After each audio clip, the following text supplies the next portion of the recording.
I drove my husband to O'Hare before sunrise, and by the time the terminal glass caught the first gray light, Luke was already wearing the calm face he used for departures. He kissed my forehead, took his carry-on from my hand, and when he lifted his fingers in one last wave, I noticed the signet ring flashing too clean. Luke had worn that ring for 4 years, long enough for the underside to dull and scratch against keys, coins, and bar tops. But this one looked polished smooth. I almost stopped him there, almost caught his sleeve and said, "Hold on. That's not the ring you left on the dresser last night." But the line was moving. He turned back just once, gave me the kind of reassuring smile that made other people trust him instantly, then disappeared into the current of travelers rolling toward security. I stood there longer than I needed to, staring at the place where he had vanished, because something inside me kept snagging on that bright, unworn circle. The next morning, Gabe Fulton called before coffee, before daylight had fully settled over Chicago, and said a burned SUV had been found near a North Shore marina. He did not rush the words, which made them land harder, and when he added that the family believed the male victim was Luke, I felt the room go cold. Then he said Cassidy Vale's wallet had been recovered from the vehicle, and just like that, grief arrived already dressed in scandal, betrayal, and a story other people were prepared to believe. By the time I reached the scene, the fire was out, the lake air was raw, and the SUV sat blackened at the curb like something staged for identification. I did not run toward the body bag or ask anyone to tell me this was a mistake, because the first thing I wanted was the ring.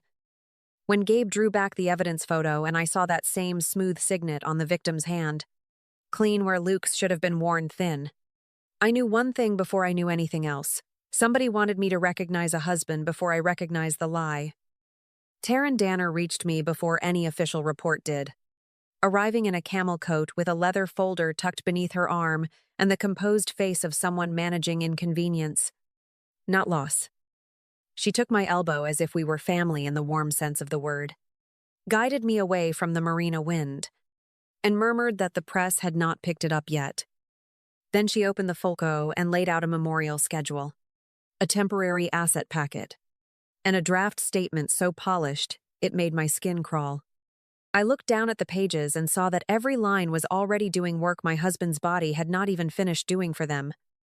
The statement called Luke a beloved executive, called the death tragic, called the circumstances private, and with one careful phrase positioned Cassidy as a longtime family friend. No one had officially identified a body in my presence. No DNA confirmation had crossed my hands. And yet Taryn was already building a room where doubt would have no chair. She kept her voice low and even telling me the family wanted dignity, not spectacle, and that if I stayed quiet, everything could be handled cleanly. I asked why a memorial date had already been penciled in when the investigation had barely started, and her gaze flickered once before settling back into place. She touched the packet again and told me grief moved quickly in prominent families. But the packet itself had been time-stamped before dawn, which meant the speed was not grief. By noon, Cassidy had posted a black square, a tasteful photograph of lake water, and a caption about unbearable loss that never used the word affair but never discouraged it either. Every comment underneath did the rest for her, turning my marriage into a whispered humiliation while she stood outside it looking tasteful, shattered, and somehow innocent. I read the post once, then a second time, and what turned my stomach was not sorrow but craftsmanship, because even the timing matched Taryn's unsigned statement. I went back over the marina report and the vehicle intake sheet with the same patience I used on every suspicious fire claim, because paper always twitches before people do. The SUV was listed under a vehicle identification number connected to a Danner Network auction transfer, and the chain of title had been updated too recently for a car supposedly used without planning. Between the smooth ring on the body, the pre-written memorial packet, Cassidy's polished grief, and that too clean VIN trail, I understood something cold and final. They did not need to bury Luke first. They only needed to bury the truth fast enough that everyone else would do the rest. Gabe let me into a back office at O'Hare that smelled like burnt coffee, printer heat, and the kind of stale restraint people wear when they know too much already. He slid a monitor toward me, scrubbed the footage back to the hour Luke had kissed my forehead goodbye, and muttered that if I was right, I needed something cleaner than instinct. I told him instinct had nothing to do with it anymore, because the smooth ring, the pre-written memorial packet, and the rushed VIN trail had already moved this out of grief. The curbside camera showed Luke exactly as I remembered him. One hand on his carry-on, shoulders squared, moving with that deliberate ease he used when he wanted to look unhurried. A second angle caught him at the entry doors. Then another picked up a man in Luke's coat and haircut feeding a boarding pass into the security scanner with his head tilted low. Gabe leaned closer and said they could pass for the same man to anyone who had loved him from a distance. And that sentence landed harder than I expected because I had loved him up close. I asked him to freeze the frame on the hands, not the face, and he gave me a look that said he already knew I was seeing something he didn't. The image sharpened just enough for the truth to step forward without drama. The man at the scanner had all 10 fingertips intact, with no flattened edge on the right index finger. Luke had lost the tip of that finger years ago in a yard accident before I met him. And once you have buttoned shirts, held coffee cups, and watched a man sign checks for 7 years, you do not mistake the shape of his hand. We ran the sequence again from 3 different angles, and every time the same thing held, same coat, same bag, same stride length, wrong hand. Gabe exhaled through his nose, rubbed a thumb along his jaw, and said that if this was a double, then someone had planned a false departure precise enough to survive ordinary scrutiny. I kept my eyes on the screen and answered that ordinary scrutiny was exactly what they had counted on, because most people look for faces when hands tell the truth faster. That one frame rearranged everything that had come before it, turning the ring into planted recognition, Cassidy's post into advance cover, and Taryn's paperwork into containment instead of mourning. Gabe asked me, very quietly now, if I understood what I was really saying, and I did, because there was no room left for softer versions. My husband had walked into O'Hare alive. Another man had boarded in his place. And the price of that deliberate confusion was not only a false death, but my name, my marriage, and the version of reality they meant to make me sign. Gabe pulled Cassidy's vendor records through a subpoena return that had arrived faster than either of us expected. And the timing alone told me someone had grown careless under pressure. Her event company had received a payment routed through a Shell logistics account 48 hours before the marina fire, then broken into consulting invoices neat enough to look respectable from a distance. I stared at the line items, at floral design, guest management, legacy presentation services, and felt my stomach turn, because no one prepays grief, unless grief is already part of the production. A second packet came from a private parking structure near the marina, where plate reader logs and entry footage showed Cassidy leaving close to midnight in a borrowed sedan registered to one of Taryn's holding entities. She was not stumbling, not crying, not moving like a woman caught in somebody else's disaster, but driving away on a schedule that matched the Shell payment and the false narrative already waiting for me by sunrise. Gabe tapped the timestamp with one finger and murmured that innocent people usually spend the night talking to police, not exiting garages under borrowed tags tied to estate council. I had wanted, for one humiliating hour, to believe Cassidy was the kind of selfish woman who stepped into a lie after a man built it for her. The records killed that softer version cleanly, because the money reached her before the fire. The vehicle came through Taryn's paper trail, and her memorial post went live within minutes of the family packet. By the time I put the pages down, I understood the ugliest part was not that she had slept with my husband, but that she had helped script my collapse. That realization sharpened everything Taryn did next, especially when she sent a revised agreement offering me privacy, temporary support, and a quiet move out of Chicago in exchange for signatures. The draft did not read like comfort.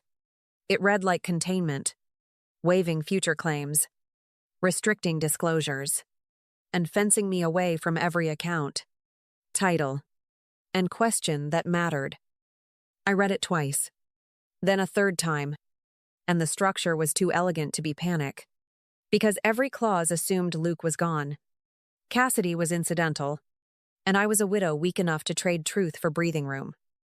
I stopped thinking of this as a scandal built around infidelity and started seeing the machinery underneath it, which made the betrayal land deeper and colder than sex ever could.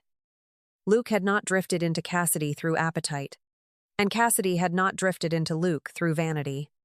Because the airport double, the cloned vehicle, the shell payment, and Taryn's paperwork belonged to one design.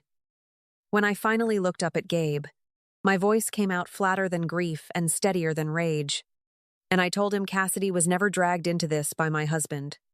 She was standing beside him with a pen in her hand when they wrote it.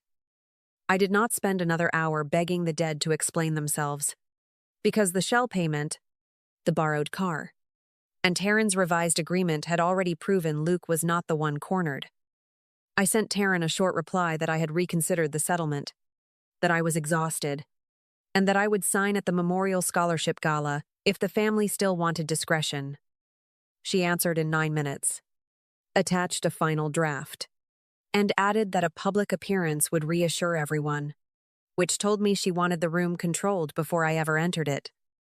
Gabe read the email beside me, then laid out exactly what we could and could not do, because if I crossed the line first, they would use it to repaint me as unstable. I was not going there to provoke a crime, manufacture evidence, or force a confession, only to make them move, speak, and expose what their own paperwork already suggested. The airport double, the cloned VIN, Cassidy's routed payment, and Taryn's estate language had built enough pressure that a false promise from me would do the rest without changing a single fact. The subpoenas widened quietly after that, and the responses came back in the order greed usually does. First money, then scheduling, then people trying too hard to look innocent. An internal planning email for the Memorial Gala showed Cassidy revising guest placement, Owen approving restricted loading access, and Taryn requesting a private signing room before the public remarks began. None of them wrote Luke's name, but every adjustment assumed urgency around documents, movement, and my presence, which was all I needed to know. He was still close enough to matter. By late afternoon, Gabe's team had a draft warrant package ready to move the moment the last missing piece hardened into probable cause, and I could feel the entire trap narrowing. Then my phone lit up with a blocked voicemail, and the second I heard Luke's voice, low, amused, infuriatingly alive, every nerve in my body went cold. He did not ask how I was holding up or whether I believed the lies around us. He only breathed into the silence and told me I had always looked best when I stopped asking questions. I played it twice, then a third time, not because I needed to suffer, but because cadence is evidence when the speaker thinks charm still counts as camouflage. Gabe copied the file, logged the metadata, and said very softly that a dead man had just made himself useful, which was the closest either of us came to satisfaction. I looked at the waveform on the screen, at the proof that Luke was out there listening for my fear, and understood with a steadiness that surprised me. I was done chasing a vanished husband, because now the only thing left was to make a living man walk into his own funeral. The ballroom by the river looked exactly the way powerful families like grief to look. All candlelight, polished glass, and soft music expensive enough to pass for dignity. Cassidy stood near the donor wall in black silk, receiving condolences with lowered lashes, while Taryn moved through the room with a folder tucked against her side, like tonight was an administrative problem. Owen stayed near the service corridor instead of the bar or the crowd, and that alone told me he was guarding movement, not mourning a brother. I arrived in a dark dress, signed my name at the entrance, and felt the room tighten around me with that familiar silence reserved for widows who refuse to collapse on cue. Taryn crossed to me immediately, touched my wrist, and murmured that we could do the signing privately after my remarks if I still wanted peace, then pressed the slim folder into my hand. I told her peace was exactly why I came, because the agreement she had drafted, the cloned vehicle trail, and Luke's voicemail had already narrowed tonight into something cleaner than grief. When the scholarship announcement ended, I stepped to the microphone with the folder in one hand and the whole room waiting for tears, gratitude, or surrender. Instead, I opened the packet and said there was one problem with memorial language written for a dead man, because the state had not finished confirming he was dead, and the body found at the marina wore a signet ring too unworn to belong to Luke. Before anyone could recover, I added that the man who boarded Luke's Seattle flight had an intact right index finger, while my husband had not had one for years. The room did not erupt right away, because shock moves slower when money is listening, but I saw faces change as the pieces started locking together. I said the burned SUV had moved through a cloned VIN trail tied to a Danner Yard transfer, and that the scholarship fund and settlement packet had both been rushed forward before basic facts were settled. Cassidy stepped back. Owen turned toward the service hall, and Taryn came for the microphone just as Gabe entered with a warrant in his hand. What broke the room was not my voice or Gabe's badge, but the movement behind the service door Owen had been guarding all night. Luke stepped out fast and furious, not confused, not grieving, but alive enough to kill every lie the second people saw his face. The gasp that moved through that ballroom felt colder than any scream, because a dead man had just walked into his own memorial, and every person in that room understood at once that I had not ruined their story. I had forced the truth to enter it. Luke lost the only currency he had ever trusted the moment he stepped through that service door breathing, because no statement, no lawyer, and no family money could outtalk a living face. Cassidy's clients vanished within a week. Taryn's name started appearing in disciplinary notices instead of society columns, and Owen's yard records became evidence tags instead of business files. I watched the story fold in on all of them exactly the way it should have, not through spectacle, but through documents, tyke, timestamps, voices, and signatures that finally had to answer for themselves. When the settlement lawyers came back, softer now, offering me what they called a practical resolution, I read every page and pushed it back untouched across the table. I told them I would accept only what the court identified as lawful marital property, nothing shaped like hush money, nothing routed through panic, and nothing that asked me to pretend fraud was grief. That answer mattered more to me than any check they could have printed, because the forged packet Taryn first brought me had tried to buy my silence, and I needed my own voice back more than I needed comfort. I did not return to the condo Luke had chosen room by room, where every lamp, chair, and framed print now felt less like a home than a set someone dressed around me. I took a smaller apartment near the lake with plain windows, clean walls, and no object I had to inherit from a lie. Then sat on the floor the first night eating takeout from the carton. The quiet there did not feel empty the way my marriage had turned empty. And for the first time since O'Hare, I understood peace was not something another person handed me when they finally decided to tell the truth. I left the side of the industry that fought suspicious claims for corporations and moved toward the people who get buried under staged losses, false paperwork, and confident men. The same eye that caught an unworn ring and a wrong hand at a scanner now helped families read what had been done to them, line by line, before someone wealthier named their ruin for them. I stopped introducing myself as Luke Danner's widow long before the papers stopped calling me that, because by then I had already given my life back its proper name, and it was mine. Thank you for staying with me through this story and carrying its weight all the way to the end with such generous hearts. If my road felt close to something you have lived, stay with this channel, and let us keep choosing peace, truth, and brighter love after loss.